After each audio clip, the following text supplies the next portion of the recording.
Հարգելի հեռուստատողներ, ինչպես արդեն ասացի, մենք գտնում ենք վաղարշաբաթ խոշորացված համայնքի Դողս բնակավայրում, այս պահին, ինչպես ասել էի, կզրուցենք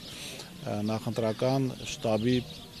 պետ Գևորգ Ստեփանյանի հետ։ Պարոն Ստեփանյան, ինչպես է գնահատում իրավիճակը, մենք առիթ ունեցել ենք արդեն խոսելու միասին օրեր առաջ, ինչ փոխվեց այսօրի։ Նախ ուզում եմ ձեզ հիշեցնել, որ այս պահին գտնվում ենք վաղարշաբաթ խոշորացված համայնքի Դողս բնակավայրում, ինչի հենց Դողս բնակավայրում, որովհետև մեր կուսակցության Մայր Հայաստան կուսակցության ցուցակը գլխավորում է Դողս համայնքի երկար տարիների ղեկավար Գրիշա Հարությունյանը։ Դուք տեսաք, թե ինչպիսի դիմավորում էր այստեղ, ինչ ջերմ մթնոլորտ էր, ուղղակի մի դեպք է եղել Դողս համայնքում, մարդ է, տարիքով մարդը մահացել, չուզեցանք մեր հարիր, այսպես ասած, ինչպես մենք անցկացնում ենք քարոզարշավը, այդպես էր եղել, բայց մենք այս պահին տեսնում ենք, ինչ դիմավորում են, ինչ կարգ են մարդիկ դրական վերաբերում Մայր Հայաստանին, Մայր Հայաստանի ներկայացրած ծրագրերին, եւ ես ձեզ վստահեցնում եմ, որ վաղարշաբաթ խոշորացված համայնքում Մայր Հայաստանը ունենալու է քաղաքացիների մեծ քանակությամբ քվեները, վստահությունը եւ Մայր Հայաստանի ջանքերի շնորհիվ ՔՊ-ն Հանրապետություն կուսակցությունները, այդ երկու քույր կուսակցությունները, դրանք մի կուսակցություն են, քաղաքացիական պայմանագիր են, դրանք վաղարշաբաթ խոշորացված համայնքում իշխանություն չեն ունենալու, նոյեմբերի 16-ի երեկոյան պարզ է դառնալու արդեն։ Իշխանության տեխնացուն շարունակում է մեղադրել ձեզ, ընդդիմությանը, հա,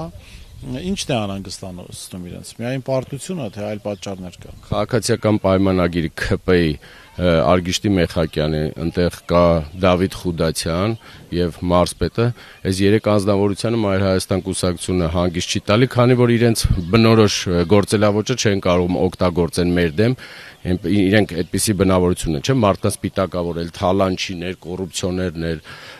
մարդասպաններ, ոչ մի բան չի կպնելու, ոչ մի բան Մայր Հայաստան կուսակցությանը եւ վաղարշաբաթում ներկայացված մեծ ցուցակին ոչ մի բան չի կպնելու, իսկ ովքեր որ փորձեն սևացնել, թող փորձեն։ Դա վախի դրսևորումն է, ես այդ երեք անձնավորությանը խորհուրդ կտամ ել ավելի զբաղվել Մայր Հայաստան կուսակցության PR-ով։ Մայր Հայաստանը եկել է վաղարշաբաթ խոշորացված համայնքում մասնակցելու, որ զրկվեք դուք իշխանությունից, ես դա ձեզ խոսք եմ տալի, դուք վաղարշաբաթում իշխանություն չեք ունենալու եւ որ խոսք եք տվել քաղաքացիական պայմանագրի վերնախավին, որ դուք այստեղ 60% ձայն ունեք, այդ օրը երեկոյան կտեսնեք, ինչպես Գյումրիում երեկոյան տեսակ, ինչպես Փարաքարում, ինչպես Երևանում, դրա հաջորդիվ կտեսնենք վաղարշաբաթ։ Քանի որ վաղարշաբաթը համապետական ընտրությունների շատ կարճ ժամանակ առաջ է տեղի ունենում, արդյոք չեք կարծում, որ կփորձեն գնալ ընտրակեղծիքների, չգիտեմ, ինչ խոսակցություններ կան, արդյոք ընտրակաշառքի մասին պատմություններ կան, թե ոչ։ Իրենք արդեն սկսել են այդ իրենց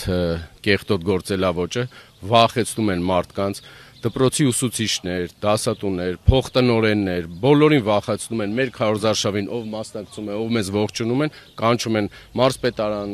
գյուղապետարան, քաղաքապետարաններ, ասում են եւ ազատված եք աշխատանքից, այս վախի մթնոլորտը շատ չի տևելու է։ Սիրելի վաղարշաբաթցիներ,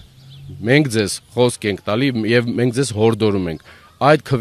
խցիկում, որ դուք մտնեք քվեարկության, դուք մենակ եք, ոչ մեկ չի տեսնելու ձեզ։ Այս բռնաճնշումները, այս վախի մթնոլորտը ձեր քվեարկության արդյունքում պատասխան տվեք քաղաքացիական պայմանագրին, Արգիշտի Մեխակյանին, Արամ Զավենի Սարգսյանին եւ ընդհանրապես քաղաքացիական պայմանագրին։ Այս ամեն ինչ վախի մթնոլորտ ինչ ստեղծել են, դրա պատասխանը կտաք նոյեմբերի 16-ին ձեր քվեարկությամբ։